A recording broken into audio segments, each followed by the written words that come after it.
Que j'en ai l'air. Euh, Vous connaissez la blague de... Enfin, la blague, non, l'histoire de John McEnroe. John McEnroe, c'est un grand tennisman, mais il avait tendance à se mettre en colère assez facilement. Et il dit à un arbitre ou un juge de ligne, Monsieur l'arbitre, si je vous traite de con, est-ce que vous m'enlevez un jeu? Et le juge lui dit oui. Alors, et McEnroe répond, je ne vous le dirai pas, donc, mais sachez que je le pense très fort. C'est très drôle. Euh, du coup, je sais pas s'il a perdu un jeu ou pas, mais c'est resté dans, on va dire, dans les annales du tennis. Euh, oui, notamment, oui. Ouais, c'est lui. Mais quand il arrivait à se maîtriser, si vous voulez, c'était encore plus drôle. Alors, quel était le sujet? Chut. Quel était le sujet? Le sujet, c'était, justement, on va en parler du sport. Parce que vous avez donné comme exemple le basket, le football, est-ce que ça peut être des arts? Et quel genre d'œuvre produirait des arts pareils? Moi, j'aurais pensé au patinage artistique comme cas limite, si vous voulez. Mais bon, c'est un cas limite. C'est un cas limite, c'est-à-dire qu'on reconnaît la dimension artistique, mais en même temps, c'est une discipline sportive, olympique. Ouais, alors bon. Euh, non, mais pourquoi pas, effectivement, pourquoi pas. Mais ce qui était important, c'était de trouver effectivement ce cas limite. Le problème de vos copies, c'est que vous n'avez, pour la plupart d'entre vous, vous n'avez pas pris au sérieux le sujet, c'est-à-dire que vous ne vous êtes pas demandé ce que c'était qu'un art sans œuvre. Que serait un art sans œuvre? Bah voilà, une performance, un rituel, quelque chose qui relève effectivement par sa maîtrise technique et esthétique de l'art, et qui en même temps n'est pas une production. Quel était le problème, au fond? Et je pense que si vous relisez vos intros, vous vous rendez compte que vous êtes passé, mais à chaque fois, à un cheveu du problème. Qu'est-ce que c'est que l'art? L'art est une production. L'art, c'est une production. Alors qui n'est pas technique, certes, qui ne se réduit pas à la production artisanale, qui a une dimension esthétique, et c'était très bien quand vous êtes entré dans le détail de ce qu'était qu'une œuvre d'art par rapport à un objet technique. Mais au fond, c'était même pas ça le sujet. Ce qu'il fallait se demander, c'est qu'est-ce que c'est qu'une production qui ne produit rien, qui ne produit pas d'œuvre? Que serait un art sans œuvre si l'art est une production? Alors de deux choses l'une. Soit cet art produit autre chose qu'une œuvre, soit on abandonne complètement le concept de production, et à ce moment-là, on doit penser l'art sans la production, sans la poiesis. Alors, je reviens lentement sur ce qu'il fallait voir. L'art, effectivement, est une forme de production, qu'Aristote nomme la poiesis. Et la poiesis se distingue de la technique, on pourrait dire, ou artisanat. La poiesis se distingue de la techné dans la mesure où son œuvre, son produit, vise avant tout l'émotion esthétique. Donc, qu'à limite, l'ébénisterie, l'architecture, qui produisent des objets utiles, mais où il peut y avoir une dimension esthétique. La, la poiesis, l'art, comme production artistique ou comme création artistique, produit des œuvres qui n'ont pas d'utilité pratique. La poiesis, de manière générale, se distingue de l'action, qu'Aristote appelle la praxis,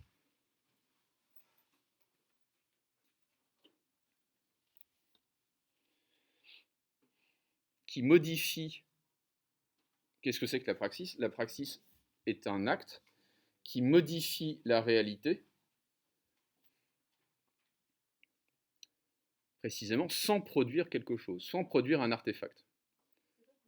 La praxis, Praxis, et ça a donné évidemment la pratique. Ou les Anglais appellent ça, ils disent practice. Le qui, c'est en fait un CT en grec. Euh, et l'art se distingue par ailleurs de... La poésie se distingue par ailleurs de la connaissance.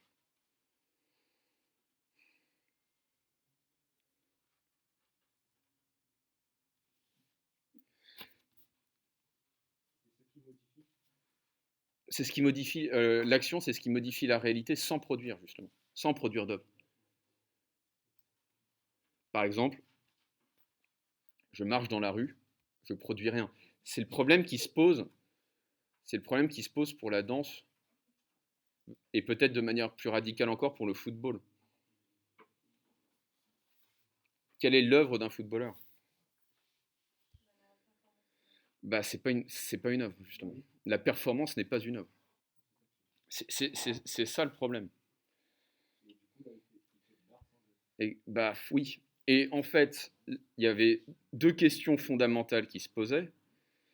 Premièrement, il y a toute une part de l'art qui ne produit pas d'œuvre,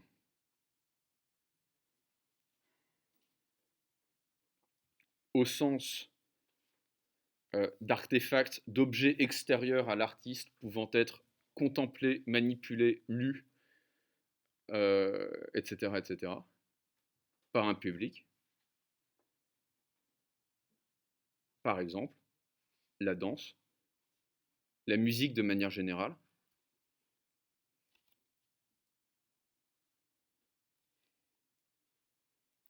Et dans le domaine de l'art contemporain, ce qu'on va appeler des performances. Oui, mais ça ne produit pas. Ça ne produit pas d'œuvre. On peut penser également à l'improvisation en jazz ou au théâtre. Là, le statut de l'art en question ne fait aucun doute, mais en revanche, le statut de l'œuvre est très problématique. On peut aussi penser, et c'est là que j'ai été déçu parce que je m'attendais à mieux, on peut aussi penser au sport. On dit de certains grands footballeurs comme, je ne sais pas moi, Maradona, Pelé, Zidane, que ce sont des artistes. Les Anglais appellent la boxe le noble art, l'art noble. Le problème, c'est que là, on voit que c'est pas tout à fait la même dimension que la musique ou que le théâtre. Très clairement, il y a dans le sport une dimension de performance qui n'est pas simplement esthétique. Parce que, bon, c'est très joli, hein, un joli boxeur ou un joli joueur de foot, quelqu'un qui fait de jolies passes. Mais on demande surtout à un joueur d'être performant, c'est-à-dire efficace. Ce qui rabat le sport de haut niveau, vers une technique plutôt que vers un art. Une technique qui ne produirait pas d'œuvre, mais qui serait effectivement dans une action réglée qui n'aurait pas de finalité en soi.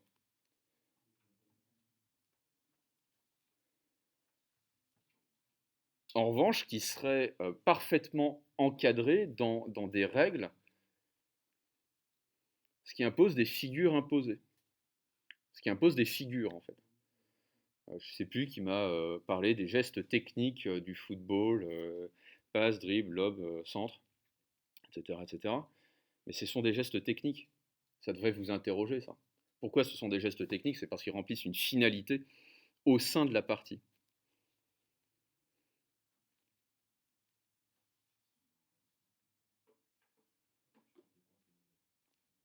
Et en fait, ça m'a fait réfléchir parce qu'on parle beaucoup, voilà, on parle beaucoup du retour de Benzema en équipe de France. Et la question est de savoir ce que c'est qu'un bon joueur.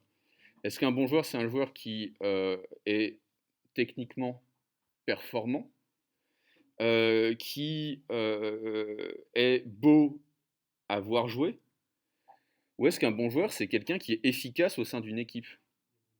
Et donc la question, c'est est-ce que Benzema a été efficace en équipe de France ou pas? Est-ce qu'il est efficace au Real Madrid alors qu'il n'est pas efficace en équipe de France ou pas? C'est le problème de tout sélectionneur en fait d'une équipe. Mais on se rend bien compte ici que on peut avoir un jeu magnifique et perdre. Et au bout d'un moment, c'est pas la finalité du sport de faire joli. Okay, c'est un peu le problème qui se pose au Barça ces dernières années. Ce que je voulais vous dire, c'est que c'était pas du tout incongru de prendre ces exemples-là. En revanche, quand vous les prenez, faut les analyser, faut en faire quelque chose, quoi. Faut se dire, mais alors, ça, pourquoi ça pourrait être de l'art? Parce qu'effectivement, il y a une dimension esthétique dans le jeu du football, dans le rugby, dans n'importe quel sport collectif, peut-être plus encore vers certaines disciplines qui tendent vers la danse, typiquement le patinage artistique, ce genre de truc. Bon. Mais, ou la natation synchronisée si vraiment vous y tenez. Très clairement, et en particulier dans le patinage le patinage artistique, je fatigue, excusez-moi, j'ai bouffé en 10 minutes, donc je suis un peu sur la digestion. Le patinage artistique ou la gymnastique ou... alors, messieurs, qui regarde parmi vous le patinage artistique quand il y en a aux Jeux Olympiques? Personne. Bah, vous avez tort. Ce qui est intéressant, c'est que c'est absolument pas expressif. C'est absolument pas expressif. Pourquoi? Parce que un grand patineur ou une grande patineuse exécute un geste de manière parfaite. Donc c'est assez chiant à regarder en fait. Alors qu'un grand joueur de foot, il n'y en a pas un qui joue au foot de la même manière. Et donc en fait, ce dont on se rend compte, c'est que les sports qui tendent le plus vers l'art sont en réalité des sports qui usurpent un petit peu leur réputation parce qu'ils vont vers une technicité absolue. Il n'y a qu'à voir la gymnastique aux Jeux Olympiques. Euh, Enfin, quand le geste est parfait, il est parfait et ça se voit immédiatement, si vous voulez. Alors que dans le football, il y a de l'improvisation. Il y a zéro improvisation dans le patinage artistique. Il y a zéro expression artistique.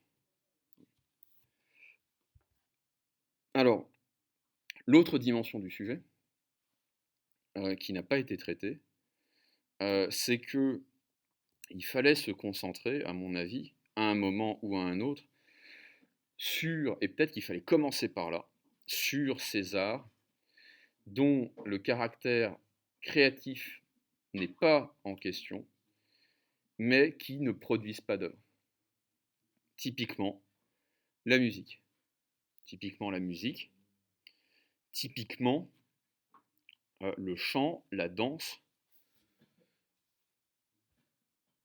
Et il fallait peut-être se souvenir que la muse, qui a donné évidemment son nom à la musique, la muse est la déesse, les muses sont les déesses des arts, de manière générale. Donc, bah ouais, mais le problème, c'est que fallait vraiment en parler. Le problème, c'est que vous êtes concentré sur sculpture, peinture, éventuellement littérature. Et quand je dis que vous êtes concentré, vous avez pas bossé énormément, en fait. Vous n'avez pas travaillé un exemple de manière flagrante. Mais en plus, vous avez eu tendance à exclure la musique et la danse comme si ce n'était pas des arts ou comme si c'était des arts secondaires, alors que c'était central en fait dans le traitement du sujet. Euh, autre, euh, autre dimension du sujet qui a peu été traitée, ou alors qui a été traitée de manière très maladroite, c'est la question euh, de l'interprétation en musique ou au théâtre. C'est-à-dire dans des arts de la scène.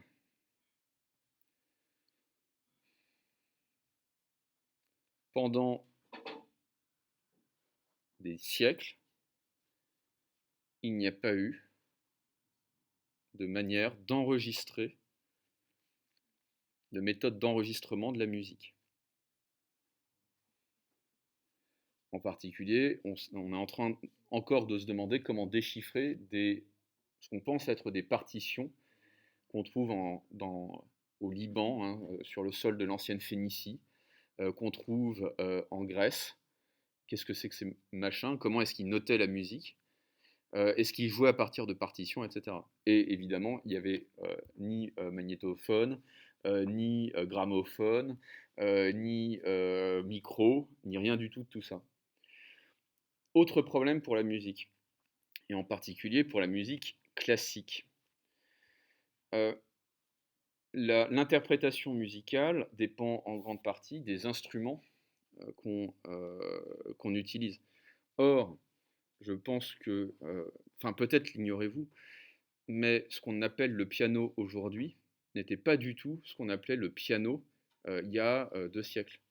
Le piano du XVIIIe siècle et même du XIXe siècle, une bonne partie du XIXe siècle, c'était plutôt de l'ordre du clavecin, c'est-à-dire un son beaucoup plus aigu. Ce qui fait qu'on entend des sonates de Bach pour piano qui n'ont strictement rien à voir, probablement, parce qu'en plus on est incapable de refaire, ou alors c'est très compliqué, il y en a peu, on est incapable de reproduire les instruments de l'époque, qui n'ont plus rien de commun avec la sonorité qui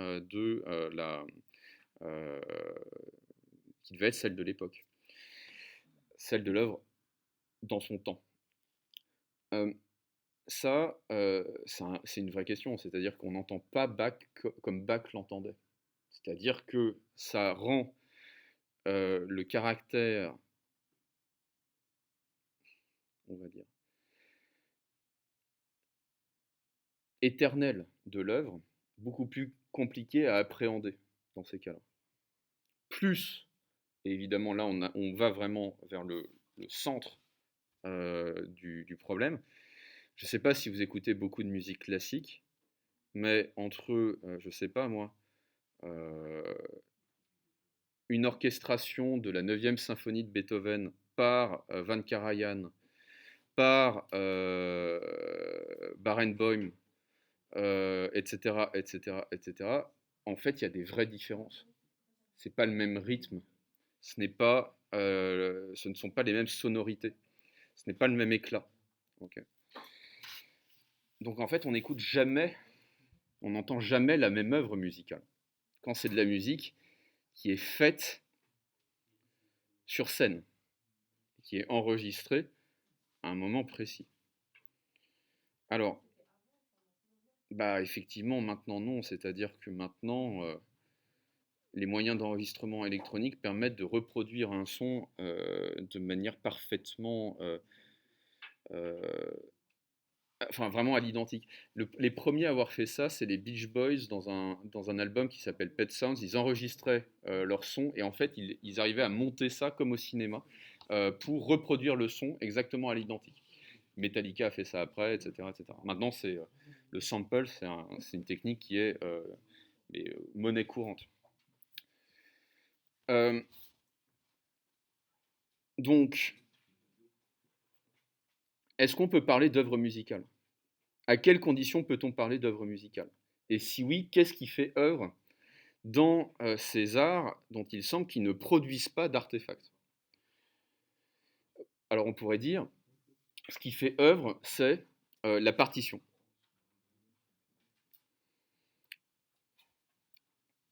D'où l'importance en fait du solfège comme, on va dire, objectivation de l'œuvre musicale.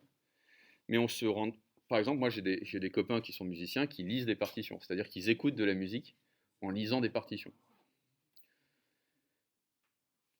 Je ne sais pas si vous avez remarqué, mais la mémoire auditive est peut-être la mémoire la plus précise qui soit, c'est-à-dire que parfois il est difficile de se souvenir d'un lieu, parfois ou d'imaginer un lieu, parfois il est difficile d'imaginer, allez-y, d'imaginer quelque chose, un aspect visuel. En revanche, vous faites silence dans votre tête et vous pouvez reproduire le son d'un orgue, le son d'une flûte, etc., etc., le son d'une voix. Au revoir. Je peux avoir la voix de Johnny Hallyday dans la tête sans pouvoir l'imiter, si vous voulez. Okay. Et donc, on peut se dire qu'il y a une forme, il y a une forme d'objectivation possible de la musique dans la partition et dans l'imagination de celui qui est capable de la déchiffrer. Mais on se rend compte très rapidement que l'œuvre musicale n'a véritablement d'existence quand la forme euh, de, la, de la musique écrite rencontre la matière de la voix, de l'instrument, etc., etc. Autrement dit, quand elle est interprétée. Alors, c'est ça qui est très intéressant, c'est que Aristote va concevoir l'artisan comme l'artiste, comme quelqu'un qui est capable de mettre une forme sur une matière, qui est capable d'informer une matière. Le sculpteur est celui qui va façonner dans une matière brute une forme. C'est ce que disait, je ne vais pas dire de bêtises, mais il me semble que c'est ce que disait Michel-Ange, lorsqu'il disait qu'il voyait la Vierge Marie dans un bloc de marbre. C'est-à-dire qu'il avait déjà en tête la forme dans la matière. C'est exactement ce que fait un musicien, c'est-à-dire quelqu'un qui va interpréter une musique. Quelqu'un qui va chanter, quelqu'un qui va interpréter au violon, interpréter à la flûte, etc., etc. C'est quelqu'un qui va en fait prendre une forme et lui imposer une matière. C'est-à-dire qu'il va faire l'inverse de ce que fait un artiste normalement. Un artiste normalement prend une forme et l'impose à une matière. Le musicien, c'est-à-dire celui qui joue, fait l'inverse. Il prend une matière, il prend une forme, pardon, et il lui impose une matière. C'est le musicien qui joue. Le musicien le sculpteur, c'est celui qui a une forme en tête et qui va l'imposer à une matière. Le musicien, le violoniste par exemple, c'est celui qui a en tête une forme, okay, mais qui ne l'a pas créée. En revanche, il connaît son instrument. Et donc, on pourrait dire qu'il fait l'inverse. Il va imposer une sonorité particulière, son interprétation particulière d'une forme. Et c'est pareil, si vous voulez, aussi pour l'acteur de théâtre. L'acteur de théâtre, c'est quelqu'un qui connaît son rôle et qui va devoir lui apporter une personnalité.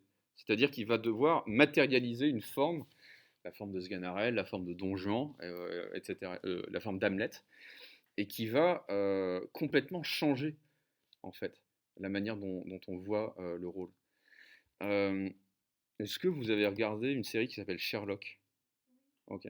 Il y a un acteur que j'aime beaucoup qui s'appelle Andrew quelque chose, et qui joue Moriarty. Okay, c'est un jeune type avec... non. Oh, c'est un jeune type avec des cheveux bruns. Et il y a des vidéos sur YouTube où il joue Hamlet. Et Hamlet, c'est le gars... normalement, c'est le gars qui déclame son texte. Et lui, il va le jouer les mains dans les poches. Et c'est assez bizarre parce que tous les autres acteurs la jouent très shakespearien, quoi. C'est-à-dire très solennel, ils déclament leur texte. Et lui, il est là. To be or not to be? That is the question. Enfin, il le fait sur le ton de la conversation. Et c'est troublant, parce qu'on dirait que Shakespeare, qui n'est pas un perdreau de l'année, si vous voulez, il n'est pas né hier, avait écrit aujourd'hui. C'est ça l'interprétation. Et là, on se dit que l'interprétation est une œuvre. Pourquoi? Parce elle a la caractéristique même de la création artistique. Elle est originale. Elle est toujours originale, en fait. C'est ce qui fait la différence entre une reprise des Rolling Stones par votre groupe de lycée et ce qui fait ou une reprise par Otis Redding. Quand Otis Redding reprend Satisfaction, il en fait du blues, du Motown. Et Keith Richards, si vous voulez, il aime beaucoup ça, mais il n'avait pas ça en tête quand il a composé le riff de Satisfaction.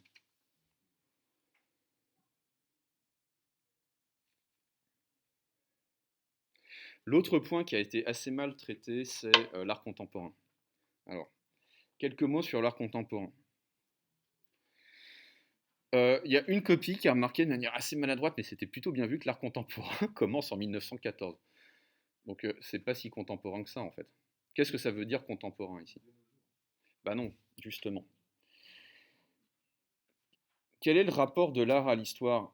Euh, Ça, on l'a vu, je crois, dans un. Il me semble qu'on l'a. Peut-être qu'on l'a pas vu, je sais plus. Je vous ai parlé de Walter Benjamin et de. Ouais. Euh, Walter Benjamin est quelqu'un qui explique que le rapport traditionnel à l'œuvre d'art, c'est justement le sacré, c'est-à-dire la tradition. Euh, et en gros, c'est ce qui explique ce que c'est qu'une œuvre, ce qui permet de savoir ce que c'est qu'une œuvre d'art et même un chef-d'œuvre, c'est le rapport de la postérité à cette œuvre. Pourquoi est-ce que euh, Léonard de Vinci est un grand artiste? Parce qu'on regarde encore ses tableaux. Pourquoi est-ce que Beethoven est un grand artiste? Parce que c'est encore la musique de la Ligue des Champions, en gros. Mais c'est vrai, d'une certaine manière. Ce qui, en fait, fonde le classicisme en matière d'art, c'est son caractère intemporel ou transtemporel. C'est le chef-d'œuvre traverse les époques. Ok. Qu'est-ce que c'est que l'art contemporain? L'art contemporain, c'est une forme de production artistique qui va renverser le rapport traditionnel à l'œuvre. Il faut parfois un siècle, 2 siècles, pour que le public décide ce que c'est qu'une œuvre et ce que c'est qu'une grande œuvre. Et l'art contemporain, c'est cet art qui décide de ce que c'est qu'une œuvre immédiatement. Donc contemporain, ça ne veut pas dire de notre époque, ça veut dire tout de suite. L'art contemporain, c'est l'art tout de suite, c'est l'art immédiat. Et celui qui le comprend le mieux et en fait qui va être le père à son corps défendant de l'art contemporain, parce qu'au départ c'était vraiment une blague, c'est effectivement Duchamp.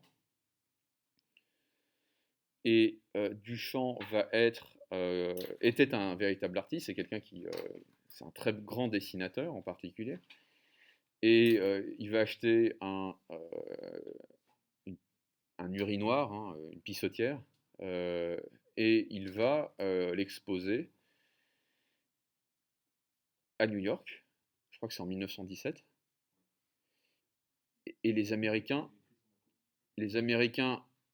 qui sont, bon, il y a des grands artistes américains, hein, notamment des romanciers, mais qui ne sont pas forcément les âmes les plus artistiques du monde, vont se dire, mais ça, c'est génial, pourquoi? Parce que ça permet de faire du fric tout de suite. On va présenter Marcel Duchamp comme un immense artiste, et on va dire ça, c'est son œuvre. Et donc, on n'aura pas besoin d'attendre l'avis du public dans un siècle pour commencer à faire de l'argent. C'est pas mal. C'est-à-dire que l'artiste devient une marque. Si vous voulez, même. Alors, il y avait des artistes qui vivaient bien, hein, si vous voulez. Mais même Rembrandt, si vous voulez, il ne pouvait pas vendre son nom et se faire entendre dire bah d'accord, faites ce que vous voulez, on vous fait confiance et on achète l'œuvre que vous allez faire. Alors que Duchamp, si. Duchamp, on vend sa première œuvre, je ne sais pas moi, 10 000 $, et celui qui l'a vendu va donc se dire ben, je vais pouvoir vendre toutes les œuvres de Duchamp à au moins 10 000 $. C'est ce qu'on appelle une cote. Okay. Donc l'art contemporain, c'est cet art qui a un rapport au temps différent, et donc un rapport à l'œuvre différent de l'art qui lui a précédé ou qui lui est concomitant, parce qu'il y a des artistes aujourd'hui qui ne sont pas des artistes contemporains. C'est-à-dire qu'ils font de l'art traditionnel.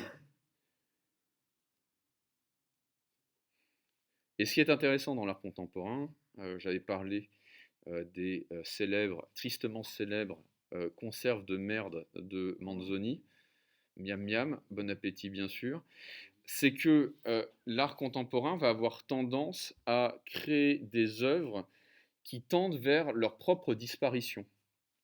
La performance, c'est temporaire. Ce type d'œuvre qui s'autodétruit.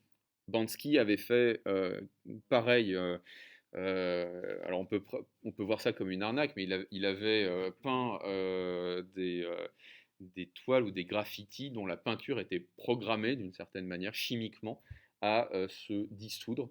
Ce qui fait que quelqu'un qui a acheté un banc de ski très très cher se retrouve avec un énorme tas de machin choses. Bansky, Bansky, c'est un type dont l'identité est relativement floue. On va dire que c'est un graffeur. C'est quelqu'un qui est célèbre de street art, exactement. Mais alors, c'est ça qui est intéressant dans l'art contemporain, c'est cette tendance de l'art à disparaître, ou à faire disparaître l'œuvre. Et ce qui est intéressant aussi à ce moment-là, c'est de se demander quel sens peut avoir un art qui nie l'œuvre. Ça fait penser à quoi? À quoi cela peut-il faire penser? Et moi, ma thèse, c'est que ça fait penser à un rituel. Ça fait penser à un rituel. Ça fait penser à un rituel religieux ou magique. Prenez l'exemple de la corrida, par exemple. Alors, les véganes, hein, ne me gonflez pas, c'est un exemple. Okay. C'est quoi la corrida? La corrida, c'est une scène qui relève de la performance avec des figures imposées. On nous parle de la vie, de la mort, de la cruauté et du sang, et puis ça disparaît après. Et les gens se rassemblent pour voir ça. Ça s'appelle un rituel. Il y a des gens qui vont voir des œuvres absurdes dans des foires d'art contemporain où on entrepose effectivement des conserves de merde. Ça s'appelle un rituel. Alors on a les rituels qu'on mérite, hein, évidemment. Mais que, on a des rituels qu'on mérite en fonction de sa classe sociale. Mais c'est intéressant. Ça veut dire que l'être humain, et là on retombe sur Wittgenstein, l'être humain est un animal qui a besoin de rituels. Et l'art sans œuvre, ce serait ce rituel-là. Ce serait ce cérémonial-là. Parce qu'on ne va pas me faire croire que des bourgeoises emperlousées, endiamantées, enfourrées, se déplacent jusqu'à une salle de concert à Berlin pour écouter de la musique concrète pour le plaisir. Elles le font par religion, par conviction sociale. Alors, c'est ce caractère religieux qu'on peut retrouver dans certains pays, généralement c'est les pays latins, pour le football. Est-ce que j'ai le temps de vous lire ça?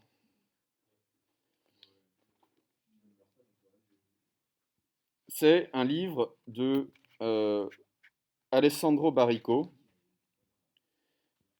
qui raconte en fait certaines mutations sociales dans la culture et ça raconte ce qu'il appelle la barbarie. La barbarie, c'est ce processus par lequel une population plus nombreuse et qui n'est pas destinée à faire un geste va pouvoir faire ce geste parce qu'une révolution technologique va le lui permettre. Donc il parle du vin, enfin c'est un Italien, hein. Il parle du vin et ensuite il parle du football. Il parle pas de cinéma, si il parle un petit peu de cinéma. Alors,